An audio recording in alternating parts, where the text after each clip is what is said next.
Good morning India. दोस्तों नमस्कार।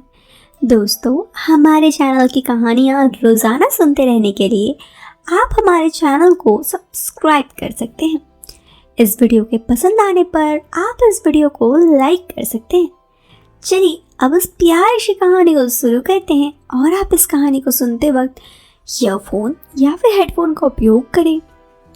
इससे इस कहानी की ऑडियो क्वालिटी आपको पसंद आएगी जब आपके कानों तक पहुंचेगी। तो चलिए अब इस प्यारी सी कहानी को शुरू करते हैं। दोस्तों, आप सभी को मेरा नमस्कार। मैं एक शादीशुदा हूँ और आज अपनी ज़िंदगी की एक दास्तान आप सबसे सुनाने वाली हूँ। मैं एक गरीब परिवार से हूँ और लड़के बहुत ज़्यादा अमीर थे। उनका कहना था कि भगवान का दिया हुआ सब कुछ है। मतलब मैं आपको बताती हूँ कि मैं शादीशुदा हूँ मगर मेरे पति एक नंबर के निकम्मे हैं। ससुराल वालों ने लड़के की कमजोरी को छुपाया था। मैं गरीब परिवार से हूँ और मेरे शादी एक बहुत ही अमीर परिवार में हुई है। उनका कहना था भगवान का दिया हुआ सब कुछ है, बस हमें एक ऐसी लड़की चाहिए जो घर संभाल ले।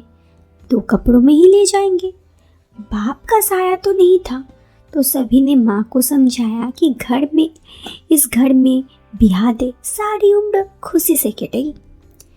मैं भी थी भला की खूबसूरत, ज़्यादा पढ़ी भी नहीं थी। बीए में दाखिल लिया तो घर वालों ने मुकेश, मेरे पति के रिश्ते के लिए हाँ कर दिया। मेरे विचार भी नहीं जाना उन्होंने। एक बार मेरा दिल बहुत टूटा। मेरी बात ये है कि मेरी मौसी का कहना था कि अभी ये बड़ी हुई है, इससे पहले कि कुछ बिगड़े उसे ससुराल भेज दूँ। फिर मैंने हौसला कर लिया और चुपचाप शादी के लिए हाँ कर दी। एक दिन मौसी आई और मुझे अकेले में साइड पे ले गई। ले जाकर बोली, देख लड़की, छुपाना मत, सच बता, कितना रिश्ते थे तेरे। मैं एकदम हैरान थी। मौसी बोली, छुपा मत, मुझे गांव की हर खबर है, अभी बता दे, मैं कुछ कर दूंगी। बड़े घर में नाक मत कटवा देना। मैं बोली, हाँ थे तो, मगर मम्मी को मत बताना। इस तरह मौसी के सामने मैंने अपना राज खोल दिया। फिर उन्होंने मुझे कुछ बात सिखाई जिससे शादी के बाद कुछ दिक्कत ना हो। सभी रीति रिवाज निभाए गए, सभी चाव पूरे हुए। मुझे महसूस हुआ मुकेश थोड़ी बड़ी उम्र के हैं, देखने में वो अच्छे थे। पहली जब रात आई तो अलग अलग सुलाया गया था। अगली रात मौसी के कहने पर मैंने सारी बातें ये की थी। खैर मुकेश आए, उनके मुंह से बहुत दारू की स्मेल आ रही थी। फिर घूंघट उठाए, मुझे देखे और फिर कुछ नहीं, जाकर सो गए। मुझे बहुत बुरा लगा। मैंने कभी ऐसा ना सोचा था कि मेरी शादी कुछ ऐसे इंसान से हो जाएगी। मुझे अपनी किस्मत पे काफ़ी गुस्सा आ रहा था। मैं अपनी किस्मत को सोते हुए कोसते हुए सो गई। अगले दिन उठी, तैयार होकर बाहर निकली। ननद मेरी उतावली हुई, पूछने लगी। मैंने कुछ जवाब नहीं दिया। पूरे दिन मुकेश इधर उधर आए। अगली रात आए, सोचा कुछ आगे होगा। मुकेश फिर पी के आए और सो गए। मुझे बहुत गुस्सा आने लगा मगर मैं कुछ नहीं बोली। खैर मुझे हमेशा चुप चुप रहने की आदत थी। मैं ज़्यादा किसी से बात भी नहीं करती, मेरी इच्छाएं किसी को नहीं बताती। ऐसे ही दिन बीत गए। बहुत मायूस थी मैं। अगर मायके जाने की बोलती तो सभी कह देते, वहीं से तो आई हो, अब हमारा दिल नहीं लगता, यहीं रुको। 1-2 बार गई इनके साथ और वापस आ जाती। 3 महीने बीत गए थे। मैं कैद होकर रह रही थी। घर में सासू माँ रहती, बस फ़ोन पर टाइम गुजर रहा था। मगन का नंबर भी नहीं था क्योंकि फ़ोन मुझे इन्होंने ला कर दिया था। टाइम पास के लिए टीवी देखा करती। सास हमेशा, उसे पता था कि उसका बेटा शराबी है और मैं अभी देखने में खूबसूरत हूँ, इसलिए वो मुझे दायरे में रखती।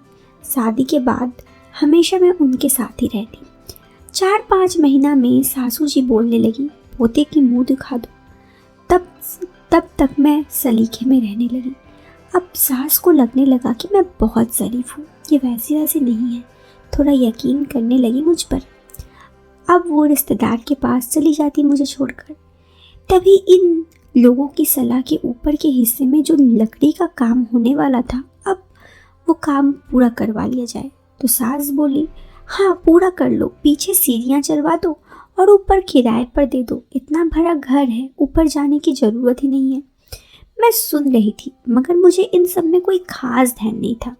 मैंने कहा, हाँ मैं कुछ दिन गाँव हुआ हूँ, बहुत याद आ रही है घर की। वो बोली, अरे तुम गांव में ही रह रही हो, मेरे यहाँ अकेले दिन नहीं लगता, वैसे भी घर में मिस्त्री लगेंगे, काम बढ़ जाएगा, मुकेश तुझे मिलवा लाएगा। ये सुनकर मैं चुप हो गई। कुछ दिन बाद घर में मिस्त्री आ गए। उनमें से एक देखने में बहुत खूबसूरत थी, उससे मेरी नज़रें टकराई तो टकरा ही गई।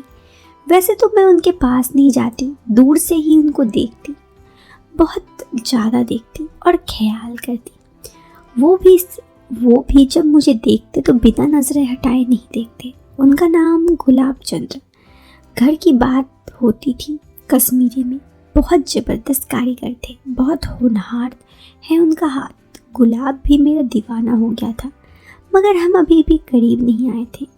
जब वो काम करने लगता तो मैं बस उसे देखते रही थी। 2-4 दिन बाद दूसरी जगह की काम भी ले लिया तो मेरे पति से कहा, यहाँ मैं अकेले संभाल लूँगा, बाकी लोग दूसरी साइड पे भेज देंगे। एक दिन मेरी सास की बीपी लो हो गई तो उनकी तबीयत खराब हो गई। ये खबर सुन वो परेशान थी, इसलिए सास सुबह से बिस्तर पर ही थी। जब मिस्त्री आया तो उनके लिए चाय मैं ही ले गई। उस दिन पहली बार गुलाब के पास गई, वो मुझे निहारता रहा। कांपती आवाज़ में मैं होश में आते हुए बोली, जी चाय। गुलाब, रख दीजिए, ले लूँगा। मैं उस दिन काली साड़ी पहनी थी, चाय रखते हुए उसे देख रही थी। गुलाब भी मुझे देख रहा था। चाय रख सीधी हुई और मुड़ी और उसके बाद उठ के चली आई। सीढ़ियों के पास ये सुनकर बड़ी ही अदा थी। गुलाब का हाथ मैं बस देख रही थी। आकर मैं सास के पास बैठ गई और बीपी चेक किया, अभी भी लो थी। उनको उल्टी होने लगी। मैंने मुकेश को फ़ोन किया, जल्दी आओ, माँ जी की तबीयत सही नहीं है, उनको बार बार उल्टी हो रही है। वो बोली, मैं कैसे किसी को भेजता हूँ, मैं तो बहुत दूर हूँ, पिताजी बाहर थे, इन्होंने लड़का सुनील भेज दिया शोरूम से। उन्होंने सास जी को उठाया और साथ में गुलाब भी ले गए। सबने मिलकर सहारा देकर गाड़ी में बैठाया। मैं भी बैठने लगी तो सास बोली, बहू तुम रहने दो, यहाँ ले लो, घर खाली थोड़े ना छोड़ सकते हैं। मैंने दरवाज़ा बंद कर दिया। गुलाब भी ऊपर जाने लगा। उसने मुझे देखा तो मुस्कुरा दिया, मैंने भी मुस्कुरा दिया। डर दोनों के से गायब था। वो इंतज़ार जो मैं कब से कर रही थी, आज वो इंतज़ार पूरा होने वाला था। और फिर कैसे पूरा हुआ ये तो आपके सोच में है। आपकी सोच इस कहानी को यहाँ ख़त्म करती है। फिलहाल के लिए आप इस वीडियो को एक लाइक कर दीजिए।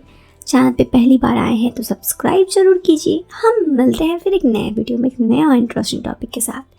तब तक के लिए bye bye, take care, bye.